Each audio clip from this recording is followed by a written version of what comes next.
Welcome to Real Conversations with Patricia Baranovsky-Schneider, the podcast that takes you on a journey around the world to meet some of the most inspiring and accomplished individuals. Discover their stories, uncover invaluable business lessons from their paths to success, and gain exclusive insights on how to apply their strategies to elevate your life and business. Hello, and welcome to Real Conversations with Patricia. I'm your host, Patty Baranovsky-Schneider. Today I'm joined by Daniel Stih. So welcome, Daniel. Tell us a little bit about yourself.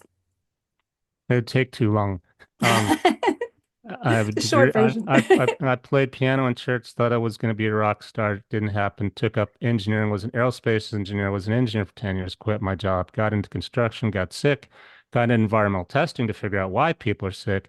Healthy living spaces, did that for about 20 years, still doing a little bit. Rock climbed 30 mountains that I'd never been climbed before, my biggest passion. So this, like I encourage people to do what you really want to do. Compared to me, underlying theme was I found a way always to do that. Been a programmer, have an app on the Apple Store right now. Musician, actually under Daniel Stih. Kind of people call me a Renaissance man, like a. And it's sad today, you can't be on LinkedIn and say, I play guitar in a band and I'm an engineer. People think you don't know what you want to do. If Da Vinci had said I'm a painter and an engineer, they would have wanted him to pick one. And but that's my short story. Jack of all trades. Half of yeah, in the saying there's a jack of all trades, expert of none, I disagree. I think let's take Da Vinci again. Yeah. Would you call me an amateur painter? Not at all. Amateur engineer? No, not at all. And then why we need to call him a prodigy? What's the word? Polymath. I don't even know what polymath means. Is he good at math?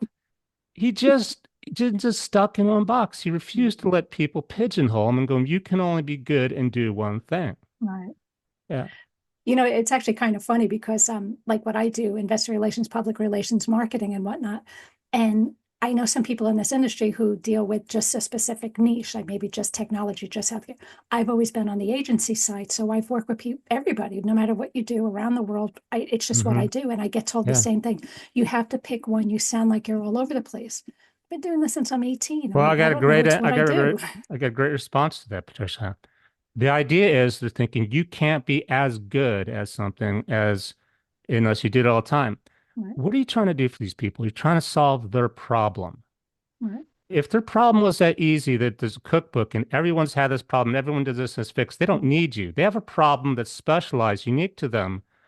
How could you have the same experience as them? Right. Your niche is basically a smoke show. You can't solve their problem any more than you could if it wasn't your niche because it's their problem. You haven't seen their problem before. You're a problem solver. Mm-hmm. The niche is a marketing thing. Yeah, oh, for sure. But if it works and you got to do what you got to do because it's easier. But ironically, you're not helping as many people as you could be helping with your same problem-solving skills if you limit it to that niche. You only attract 100%. People for that niche, so you're actually harming yourself and other people. Yeah. Now, you have a unique process for helping people discover their purpose. So can you walk us through how this process works and why it's so effective? Yeah, it's based on me being a speaker and in climbing mountains and trying to break down my process. I was like, you're supposed to, and I didn't really like this pigeonhole. We're talking about niches. Yeah, innovation and leadership. I'm like, well, who am I leading and what am I innovating and how am I going to talk about this? So I thought about this a lot. How do I climb mountains that have never, ever been climbed? And I'm not a bad climber, but I'm not always somebody better. So first thing is, I don't really like the word why you're doing it. You don't need to know why. It's baloney to have to know why. You feel like you want to do something. That's enough. Mm-hmm. That's it. Why aren't you doing it? Mm-hmm. I climbed the mountain because I wanted to, not for an ego. Right. Step 2 in this process is get started. We're the biggest mountain in North America here in the West. It's bigger than El Capitan, actually, and hadn't been climbed. And what's the first step? I don't know. I'm going to go look at it. Go out and get a closer look. First step, get out of the car. Try to hike up to it. Can you even hike up to it? Get out of the car. Get going. I think that's where most people get stuck. Right. One, they don't really know what they want to do, or they're looking for the money first. Yeah. So like I'd like to be that, but that doesn't pay enough and I need money for this. Then they're already down the wrong track towards unhappiness. But you know what? We're just all trying to do what we can do, right, to Right. live. So you do what you got to do, but you know how that's going to end. And and you can do both. You don't have to pick one. Back to, Yeah. I do the music, I do the Right. science. Um, so Whatever number makes you one, feel good. Hmm. yeah, exactly. Go on the heart. And then get started, which is where people have a hard time breaking it down. That's what Hmm. I enjoy as I I don't aspire to just be a life coach, but I find it fun because as an engineer, it's great asking people, Yeah. what's stopping you? Because they gotta like say it. And when they really say it, I'm like, Right.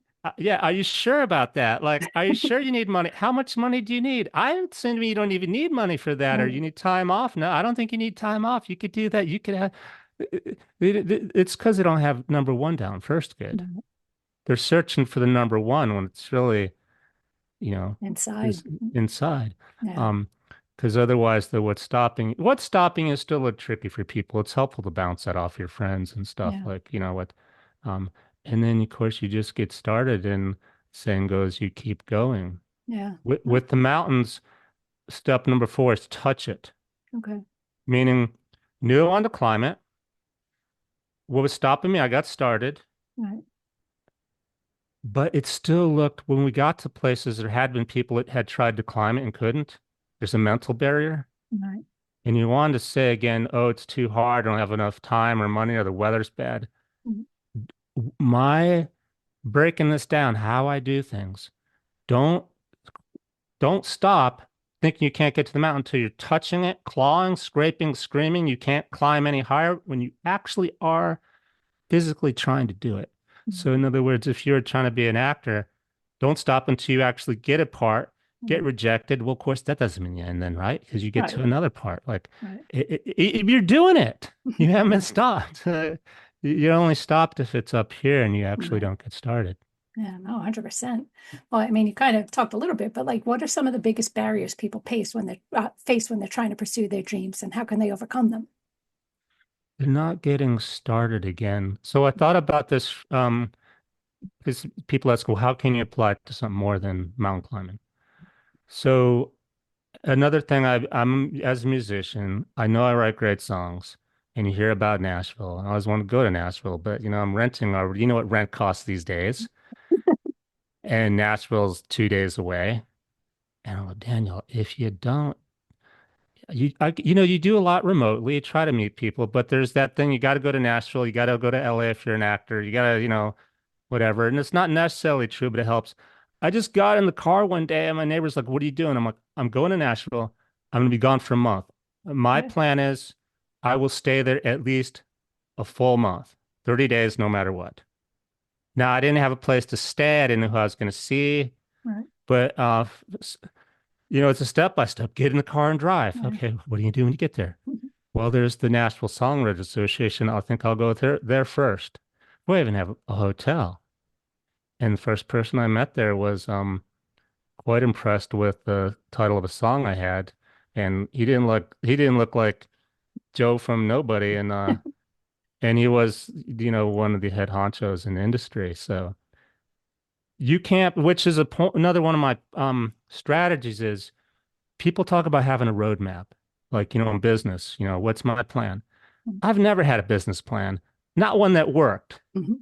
As soon as I start, things change. Mhm. And then like this trip to Nashville, I couldn't have planned that. If I planned to get a hotel, I wouldn't be there. That'd be the worst thing that happened. I'd be in the hotel. So I think it's kind of looking over my model for everything in life, for Right. everything in terms of what we're talking about. Right. It sounds repetitive, but it's pick what you want to do and start. Yeah. And don't get hooked into we all like to do it, be on the internet, do YouTube videos, Mhm. all the digital stuff. You got to get physical, like with the Nashville thing. I did plenty of online stuff with them. I got physical. I had to go, Mhm.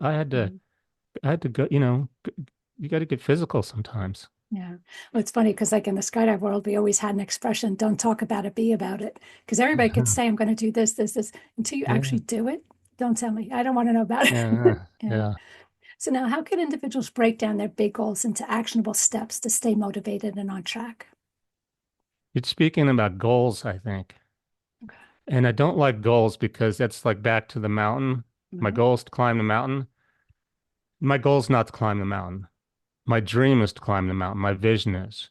Right. My goal is I refer to goals as steps. So back to, okay, get in the car and drive. Right. And plus how can you not meet that goal unless you get a flat tire? You're not meant to go. So Right. it's motivating you. You're not getting discouraged. Like I made my goal. But when you have all the goals lined up in a row and you don't meet one, then it gets real frustrating. So it Right. comes back to it's repetitive, but start. When we try to break it down, I'm sure there's something you can actually. I did notice this in a lot of people. Like the people ask random strangers, "What do you want to do? What's stopping you?" I want to travel. Um, okay, what's stopping you? They're reading a self-help book, by the way, when I run into this person. Yeah. Um, they didn't even know where they wanted to go. So I asked them to give me 3 countries. Right. Okay, what's stopping you? I mean, it sounds like I'm making this up. I'm like, how could it be this simple? Right. They hadn't thought about that. And then, well, it's too expensive. How much money do you have and what's it going to cost? They didn't know. Mm. It's all up here. Right. The the um the mindset it's just going to be too difficult. I don't have enough money or time, and you don't know that's true. So I think it's hard to do for yourself sometime. If you have a good coach or friend or someone or an engineer friend Right. who's like, like put it on paper, put it on paper. How much money? How long? What's stopping you? Maybe that's the key. Put it on Right. paper. That's what you do. Yeah. I gotta say, get out of your own way. Yeah. Now Yeah, you've I never climbed. really got that saying. Well, basically, it's like in your head. You're your own obstacle. Just get out of your own head. Like you say, put it on paper. What is stopping you? Don't think about it. What's stopping you? Put it down, So I yeah. guess, yeah. Oh, Now, yeah, yeah. mhm. Now you've climbed unclimbed mountains and pioneered in your field. So what mindset or strategies do you use to overcome challenges and stay resilient? Well, I expect the bumps. Okay. So there's a story in my book, Because You Can, the Mhm. lessons learned from climbing unclimbed mountains, and running into the frog water. Mhm. So I'm Frog out water. for Explain that.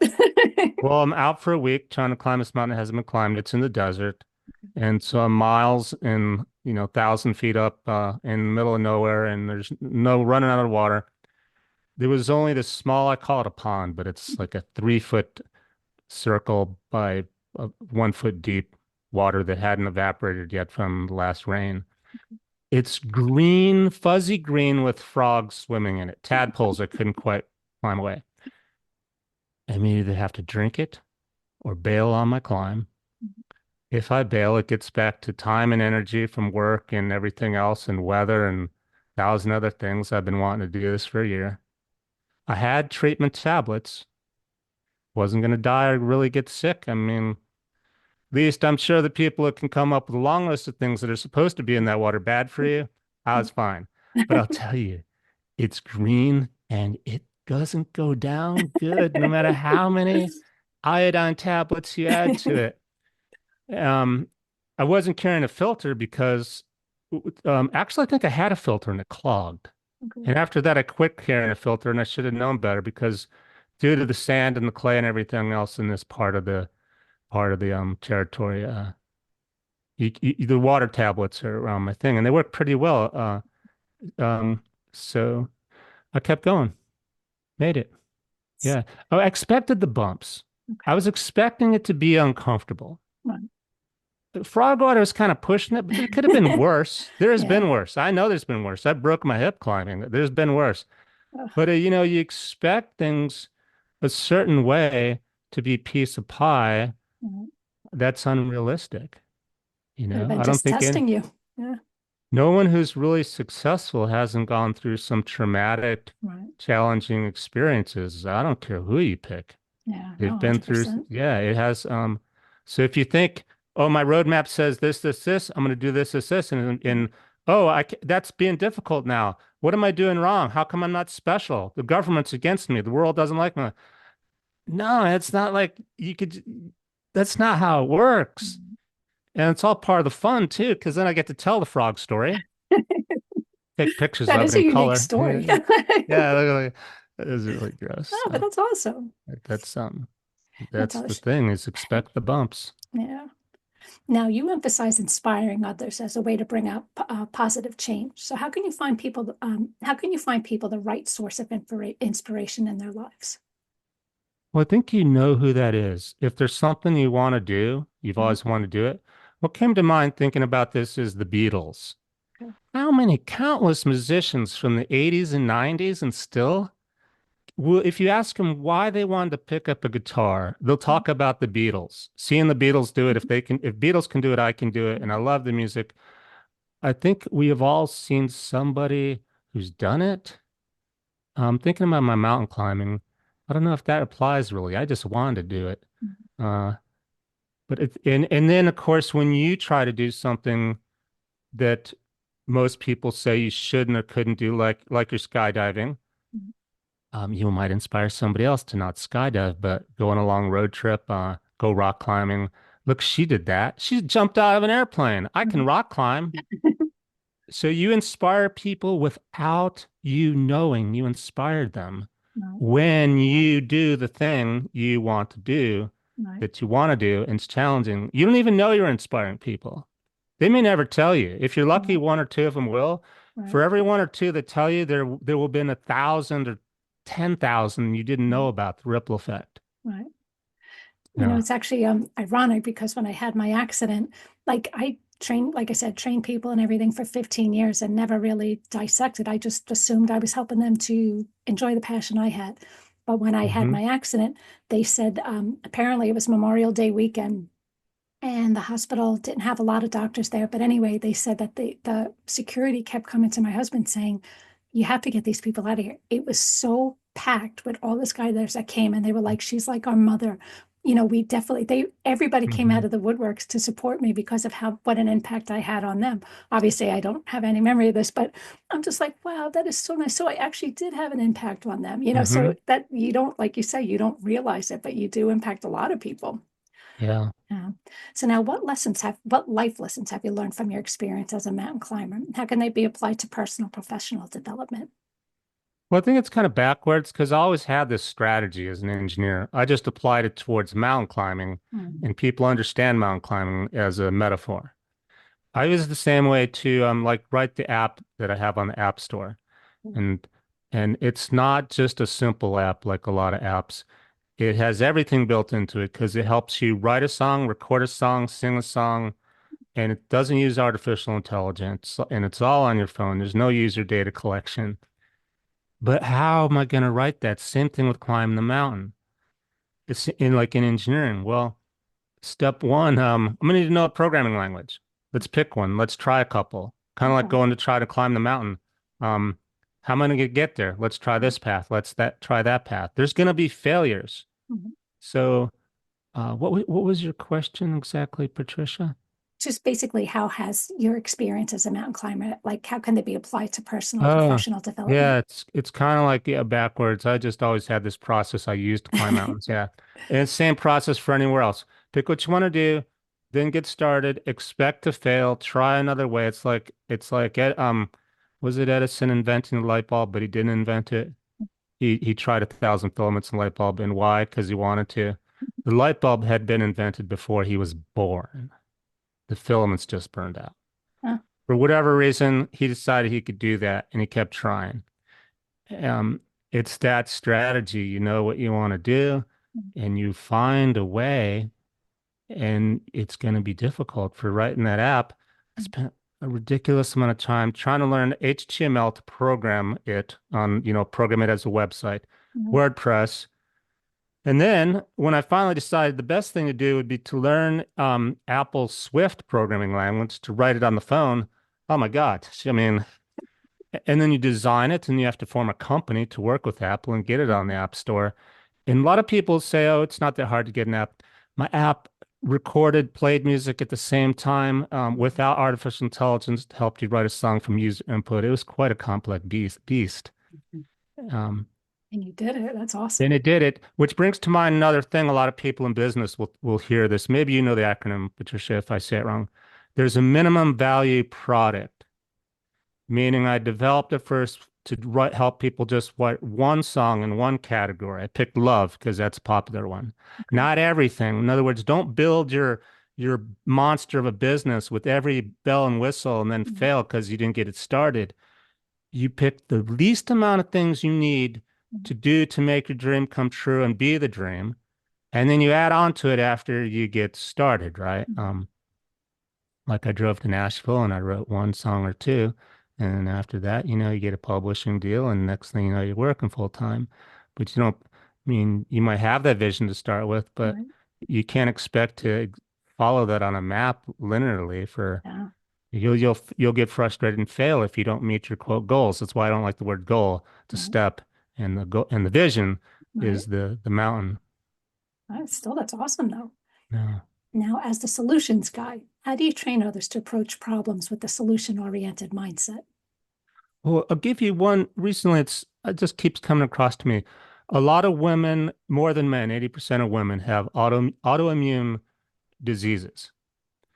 Now, where I'm going with this is you focus on what you want, not the problem or the solution. Meaning I focus on the top of the mountain. I don't even know what the problem is yet until Yeah. I get started. I'm not even know what the solution is. With this autoimmune disease stuff, it seems to me some will automatically blame the woman's body as not being as strong enough for a man or some genetic thing. Oh, it's your Yeah. genes or it's this that. I'm like, you still haven't actually addressed what actually is the cause. Right. Okay, so to engineering mindset solve the problem, what do you want to do? Okay, here's an example. Say, well, I want to get from here to Oklahoma City in an hour. Well, if I'm going to yeah, to build a faster car. Is airplane come to mind? Yeah. Um, in and if you get stuck on certain things, you might not even think way outside the box. Which I'm just making this up, of course. But like, there's the beam me up, Scotty. What if I had a teleporter? Right. But when your first thing is oh, let's back up even some more. Why do you want to get to Oklahoma City in an hour? Why is it an hour? And why are you trying to get to Oklahoma? That's how you break it down. Maybe I didn't really want to go to Oklahoma. It's just because it was closer. I figured it'd be little cheaper, but I really wanted to, instead of going to Mexico on vacation, I wanted to go to Europe. But I didn't know that it's actually out of season and Europe's cheaper right now than to go to Mexico or Right. Mexico borders. Yeah, when you get in a limited mindset because you don't nail down what exactly am I trying to do, Right. then you're going to get hung up in all this other stuff. So, um, this starts with breaking down the real problem. Right. I had the Flat Earth Dave on my podcast a while ago. Do you know that guy? The No. idea the Earth is flat. The Earth is Yeah. flat, right? And I love the conversation because I just wanted to understand his mind. He didn't know in physics how to draw a free body diagram. So he was stuck on all he was stuck on all this his ideas how gravity works or doesn't work or space works and how forces work and how there has to be a lid on the earth to keep all the atmosphere from escaping and all these other things. I'm like, draw me a diagram that shows me the forces acting on you and the earth. He didn't know what that was. That's where we all start in engineering. Draw me what you're trying to do and the variables on it and what you really trying to go. Um, it's our engineering way of doing things, breaking it down. Yeah. But hey, it makes sense though, I mean, because most people not in that area, I wouldn't even have a clue. But when you Yeah, explain it that way, it makes a lot more sense. yeah, that's what I have on my show. Try to share some ways of, Right. how engineering thinking goes. Right. And not say I have to be an engineer though. Like Einstein, he didn't know how to do the math with his ideas, but he Right. had his ideas. So then his colleagues did the math for him. A lot Right. of people don't know that. Some of the big equations, Mm. the math guys did it for him, worked with him because he Right. could explain to him, but he knew what he wanted and he could Right. see it in his head, how he Right. thought light behaved and how gravity behaved. Right. And he could explain it. And then the mathematicians could model it based on what he explained. Right. But he had the vision, and I guess if he had just thought my goal is to write down the math equations and couldn't, he would have quit. Right. No, but that's where the good teamwork comes in, because I get like that sometimes where it's like, I Mm-hmm. know what's in my head. I know what it is I'm trying to do, but I just can't put it into the right words or get, but, that's where you get the teamwork, So I Yeah, and got the speaking of idea. Yeah. teamwork, for any business or CEO leaders watching this with big teams, my strategy for if I'm going to speak on leadership and innovation, learn from climbing a mountain. I climbed this big mountain I was describing with a friend who is an artist. Okay. But he was also a good climber, but he never liked to climb with people. Always liked to do his own thing, never do Okay. something that had been done before. He was a visionary, but he lacked the skills that I had from being a climber, an engineer, climbing everything else that had ever been climbed. He didn't want to do that. So he had his weaknesses on knowing how to do certain stuff, but he had the vision. Mhm. He didn't know stuff that I knew. Form a team, polar opposites. Get your accounting guy to work on the software team writing the program. Well, he said he Mhm. doesn't know any programming. Trust me. The more diverse, the no Mhm. experience, there is some overlap, Okay. creativity, ideas. That's where the genius comes Nice. in Good building. advice. Yeah. Yeah. Now, can you share a key takeaway from your book that listeners can apply to their lives right now to start creating positive change? Well, let's get started. Yeah, I was reading Arnold Schwarzenegger's book recently on his how does his mindset work, Mm. and well, there's probably a lot of self-help books in there. Well, not really. There are some like The Secret that tell you just vision, imagine. No. In fact, in my research, I discovered that when they're writing The Secret and when they're writing some of those other books, they knew about the knowledge before that, which was actually after the thought, you have to start. Mm. That's a fact. Manifesting is not enough. Mm.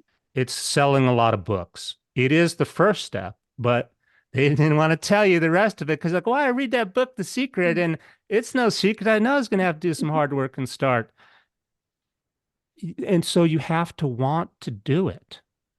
If you don't, why are you doing it? Mm. Why do that to yourself? Mm. It's funny too with the book. I know so many people like with manifesting, they have in their head, I just have to think it, feel it, believe it, and that's it. You do I have to do know the work. That's not they've enough. been hoodwinked. They've been hoodwinked so they can sell you a second and third book and still not tell you, Yeah. oh, by the way, uh, yeah, I'm trying to think of the other books because in doing my research, I somehow discovered that why they had taken it out. Like the publisher or someone, or it's not because they didn't ran out of pages, you Mm. know. Um, again, maybe it's just to sell more books because why would you? Yeah. It is important, but you got to There's take more. action. Yeah. Well, the same with so many people I know that sell these courses. And the funny part is like they'll always say they're selling these courses to help you, be rich tomorrow and blah, blah, blah. And, I would look at like they'd have a webinar and I'd look at like thousands of people on this webinar. And then they charge like $5,000 per person. And you start calculating, I'm like, well, that's how you're a millionaire. If everyone on here is Yeah. paying you So five. Patricia, real quick, I just thought of this today because I'm looking on my computer, like, or asked AI, what are the biggest problems facing the world? And artificial intelligence is one of people's biggest fear. Mhm. Do I mean, you can do this now. What you're speaking of, all these self-help books, you can Mhm. ask AI. It's going to go out and troll the internet for all these Mhm. books and give you what's in all these books. It's not going to help you do what we're speaking about, which is Mhm. how are you going to do your dream, follow your passion? It's not going to be there. Right. It's not, thank God. Hope it never is, because when it is, you We're will in trouble, huh? be not just a robot, you have no purpose for living and experiencing. Right. Only you know, uh, only you know what you want to do. Right. Like God, the universe, pick it, your intuition has something you want to do. I don't like to make it big like you're meant to do it. It's your purpose. It's just like Right. I wanted to rock climb. Right. How did that trickle down affect everything else? Or I like science, so I wanted to be an engineer or whatever. You don't have to know why. Right. That's not going to be on the AI ever, ever, ever, ever, ever, ever. Right. Because AI doesn't know it, only you know it. Yeah. And you might ask it, well, okay, I want to go to Europe, so where can I get a plane ticket cheap right now? Awesome. Absolutely use it Right. for that. Absolutely. But do you want to have it plan your whole trip? Like Right. next after that, I want to go there. when maybe you just want to go someplace first and see how you feel, because you might Right. turn around and want to go someplace different, or someone Right. might tell you, hey, you really you ever been in Africa this time of year?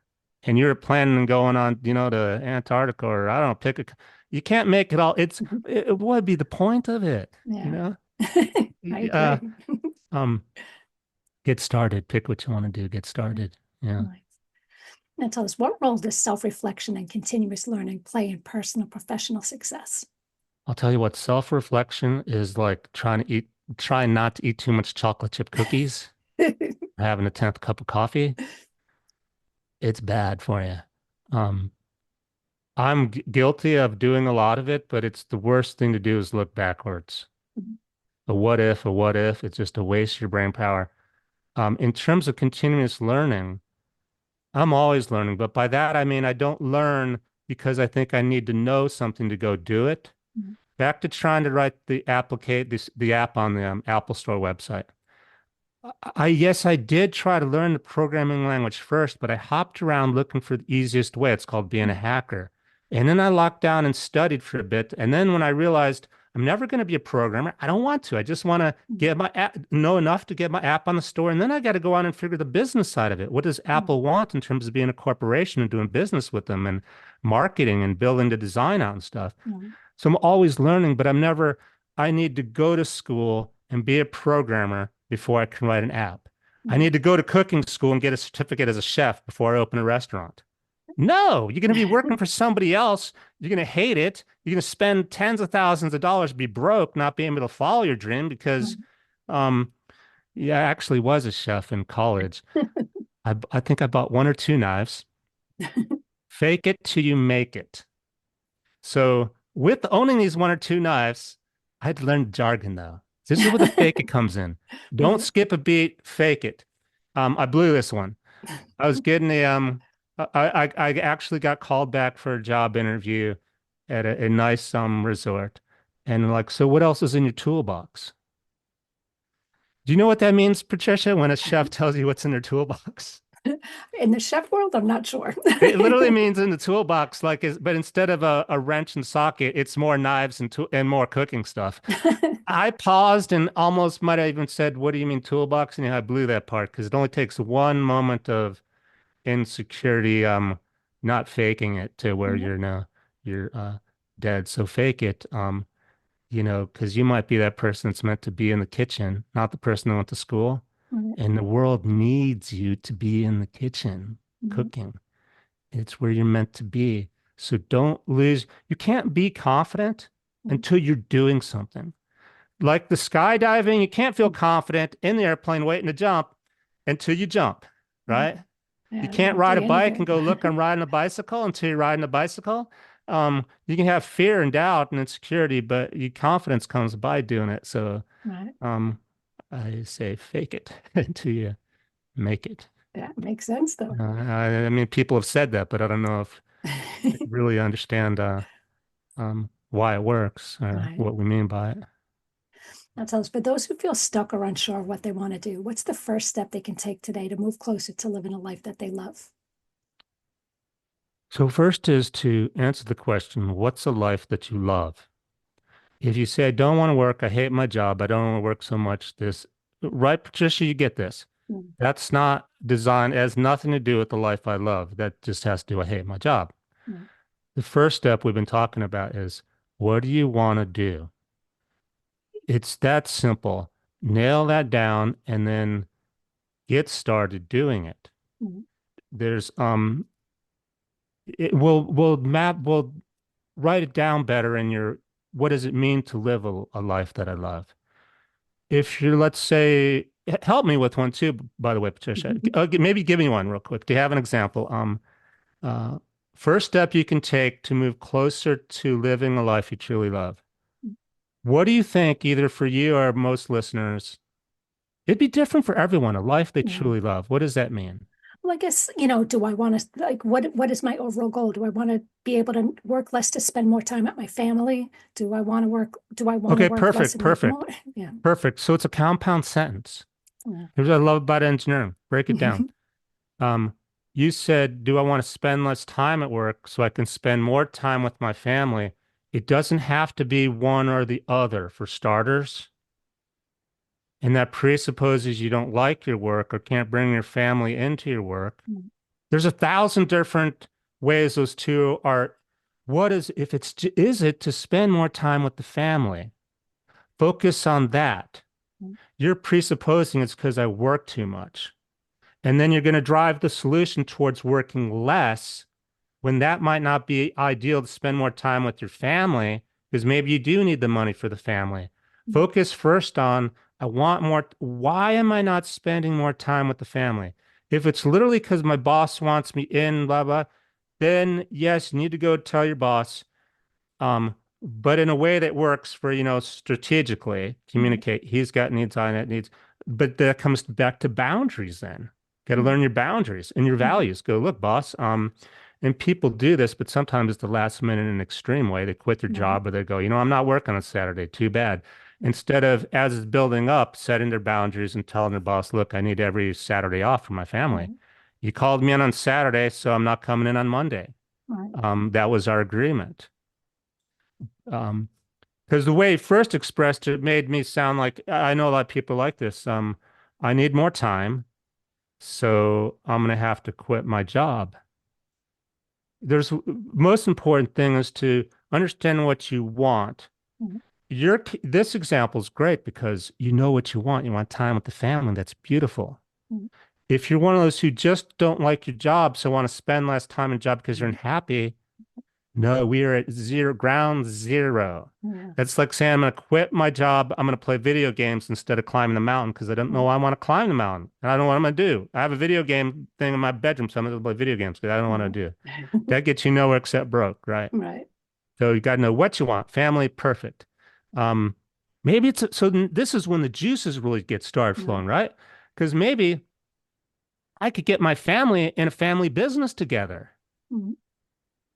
There are all kinds of possibilities when you focus on what I really want. Right. Maybe your family goes, yeah, man, that's a great idea. Let's get in the business. And at the startup, you keep working your job for a little while. I know it's going to be bad, but we need the money from it. But then put a timeline on it. For 6 months, we need Mm. this much money. You keep your job there. Okay, and you guys start the business. And then vice versa, when you leave your job, we'll go work part-time if we need money. We'll take turns. Right. Beautiful things can happen when you focus on what you really want is going to make you happy and not get distracted by what's, making you think's making you unhappy. Right. Well, it makes total Right. sense. Now you're the rocket science man. You're the guy who's all about finding your purpose and, bringing love into the world. So I guess one, tell us a little bit about your book, how people can find it, and also about how you can help them, like empower them for that. Oh, they can find my book. First of all, my name, Daniel Stih, Stih. I have a podcast, the Daniel Stih podcast, that I like to talk about stuff like this on and have guests on, like we're doing now. My book is Because You Can, and the subtitle is Lessons Learned from Climbing Mountains. But that was my speaker coach's Mhm. idea because he's like, if you got to be a speaker, you got to be a mountain climber. And if you're a mountain climber, you got to tell stories about climbing mountains. I'm like, well, how am I going to work this other stuff in? And it's just going to be climbing. And that gets back to niches and not bad advice on business, but kind of, it's, yeah, it's pigeonholing yourself. Um, Yeah. uh, Anywho, the book is Because You Can, Lessons Learned from Climbing Mountains That Haven't Been Climbed in the Daniel Stih podcast, Okay. danielstih.com. Okay. And how do you help empower people, to help them find their purpose and bring more love into this chaotic world we live in? Through the podcast Okay. and on my website, danielstih.com, I have resources, Okay. free stuff. I actually have a pull down menu broken down by do I want love, Okay. mindset, strategies, health, I guess you could call it a blog, but they're Yeah. really short and simple, like solve the problem. Like Right. what's like we've been speaking about, engineering type of Right. tips and strategies. And of course, I do one-on-one coaching. If you're interested in that, you can contact me through danielstih.com as well. Nice. Awesome.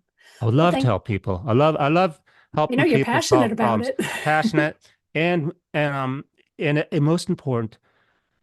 So being an engineer, not to age myself, but for, 20 to 30 years being both a rocket scientist. I started young when I was 20, by the way, engineering, and till now.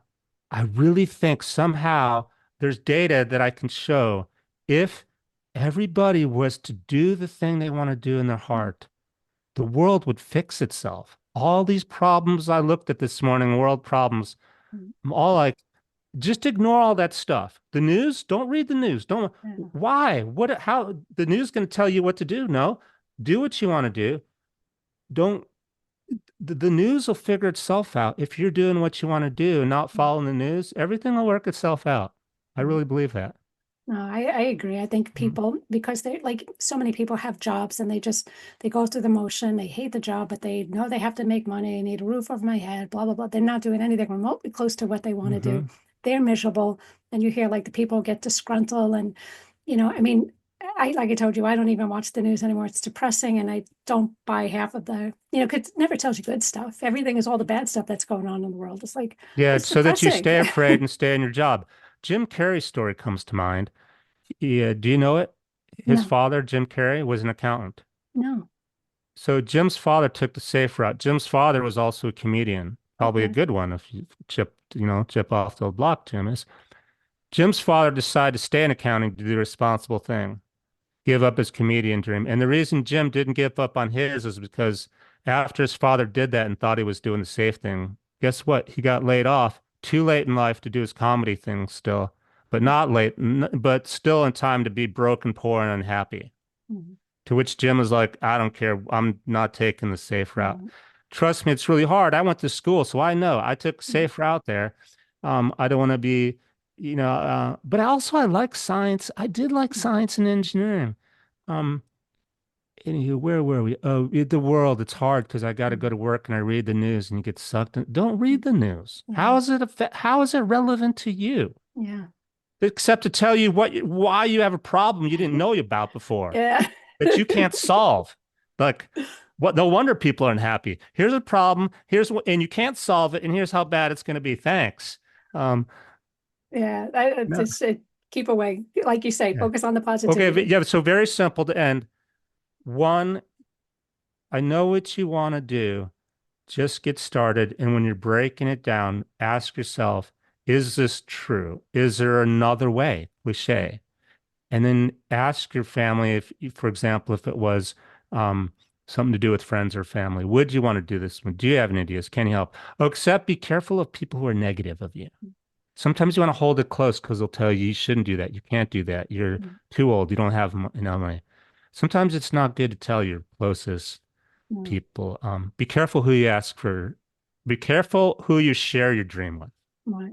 And I agree. Don't listen to people. I mean, I did my first skydive. I was 35 years old.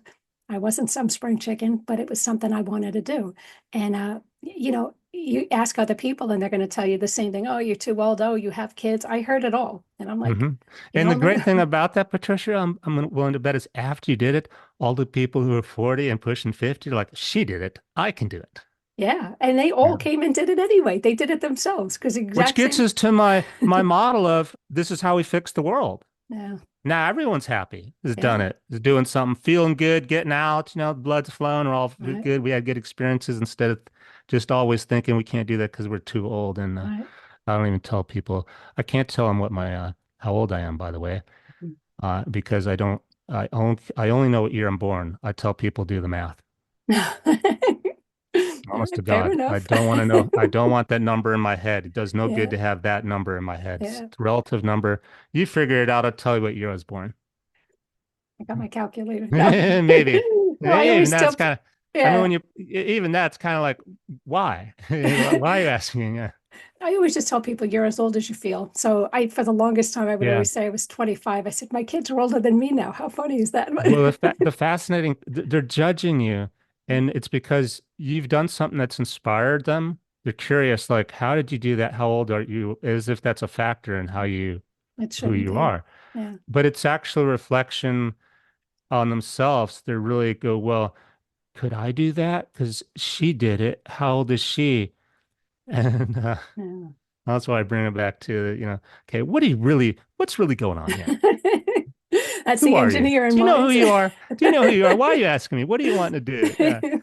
And that's Breaking when it you really, down. Yeah. yeah, and that's when you really help people. If you just talk about the age and the weather all day long, you don't get anywhere. But if you really ask them, why did you ask me that? Are you wanting to do this? Are you wanting to skydive? Yeah. Oh yeah, if you're too old, probably the pilot will tell you. Like if you're 80 and you got a cane, I mean, I don't know, it's you. I don't know skydiving, but if no one's stopping you, when we would be climbing, my partner, again, the artist guy, and me, the engineer, Right. we would have this unspoken thing, except it was spoken when it really needed to be. As long as I kept going and he didn't tell me to stop, Right. I knew it wasn't safe, but it wasn't stupid, Okay. and vice versa. The moment it really said, could we stop and think about this? Then I would really go, oh, it's really dangerous. Maybe we should come down. But until that happened, there was Right. no, you kept your fear inside until there was really, really a reason. Like, if you do that, that'd be bad. Yeah. Then we didn't speak it. So that's, when we think about the age, you're too old. Well, how do you know? Are you have expertise in this?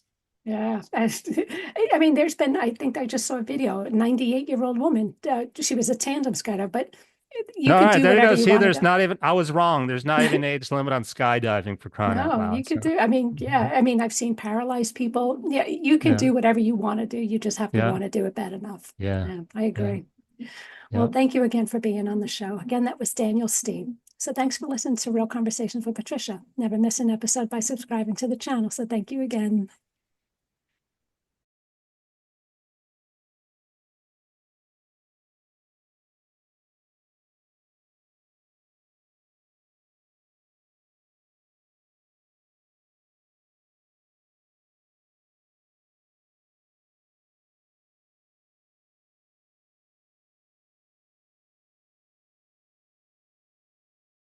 Thank you for listening to Real Conversations with Patricia, talking with some of the most brilliant minds on their journey to success and their recommended strategies. Please leave your feedback and visit pristineadvisors.com to get the latest and greatest business advisement on the planet.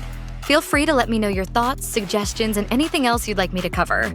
Together, we can make success happen for all.